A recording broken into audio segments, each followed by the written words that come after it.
Fernando Alonso signe sa 5e victoire et il prend maintenant la tête du championnat du monde des pilotes. Mais l'Espagnol n'est pas très serein, il craint toujours les Red Bull. Il y a de quoi. Prochain circuit par exemple, Interlagos au Brésil, les Red Bull Renault peuvent être très très fortes. Je pense que donc il a raison de les craindre. Il a raison également de craindre ces problèmes de moteur, parce que pour l'instant il y a échappé depuis le début de la saison, je dirais un peu par miracle, et que ce problème devient de plus en plus crucial. Il reste 2 Grands Prix. On sait qu'il a mis son dernier moteur neuf à Monza, ce qui maintenant fait un bail. On a vu également que Vettel avait cassé son moteur lui aussi, et il l'avait mis seulement à Suzuka. Donc le problème des moteurs devient épineux, plus sans doute pour Fernando Alonso que pour les autres, et donc il a de quoi craindre effectivement tout cela. À propos des Red Bull, justement, Jean-Louis, c'était le pire scénario qui pouvait leur arriver? Oui, le pire scénario parce que finalement, Weber, c'est une sortie de piste complètement de sa faute. Il a mis non pas un pneu sur le vibreur, mais la moitié de la voiture dans des conditions très délicates. Il y avait ça d'eau, hein, je le rappelle, de chaque côté de la route.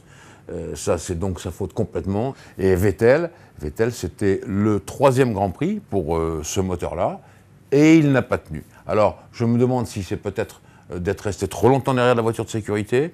Il y avait un différentiel de 50 secondes au tour environ derrière la voiture de sécurité. Peut-être qu'il a surchauffé, j'en sais rien. Peut-être que c'est la position du moteur, peut-être qu'il était trop vieux. Bref, ni Vettel ni Weber ne marquent des points. Alors déjà, ça leur coupe un peu les ailes dans la course au titre pilote.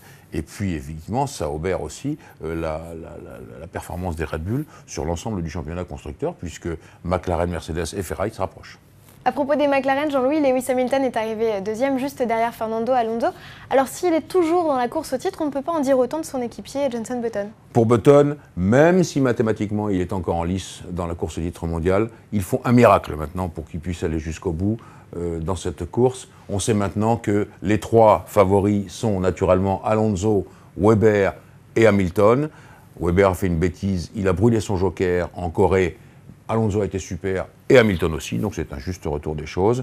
Je pense que Vettel est moins bien placé également, et je me demande si chez Red Bull, on ne va pas dire à Vettel d'aider Weber, parce que vous savez que chez Red Bull, on court après le titre mondial des constructeurs et le titre mondial des pilotes, qui n'a jamais été attribué à cette équipe. Donc Vettel va peut-être souffrir de cela également. Eh bien, c'est la loi de la course, il nous en reste 3, mais 3 beaux pilotes.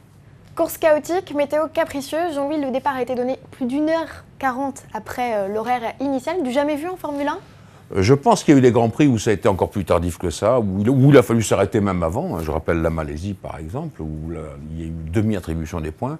Je pense que ce qu'il faut retenir de ce Grand Prix de Corée, c'est que le circuit n'était pas prêt.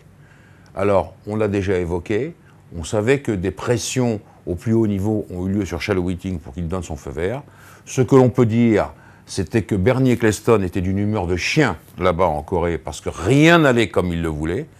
Bernie Ecclestone, il est comme nous tous, il veut que la F1 soit quelque chose, vraiment un spectacle vraiment très beau, très bien fait, dans un environnement formidable. Or, il n'y avait que le circuit dans des marécages. C'est tout ce qu'on peut dire d'autre. La ville arrivera peut-être dans 10 ans ou dans 15 ans, on n'y est pas encore.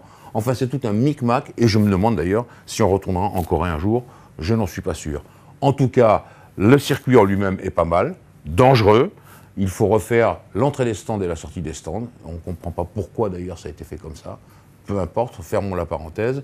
Il faut redonner un aspect brillant à ce Grand Prix. Il faut des hôtels, il n'y en avait pas. Il faut autre chose qu'être à 400 km de Séoul. On veut des circuits dans des grandes villes. On est au milieu de nulle part. Et en l'occurrence, je le répète, je me demande si le Grand Prix de Corée aura encore lieu l'an prochain.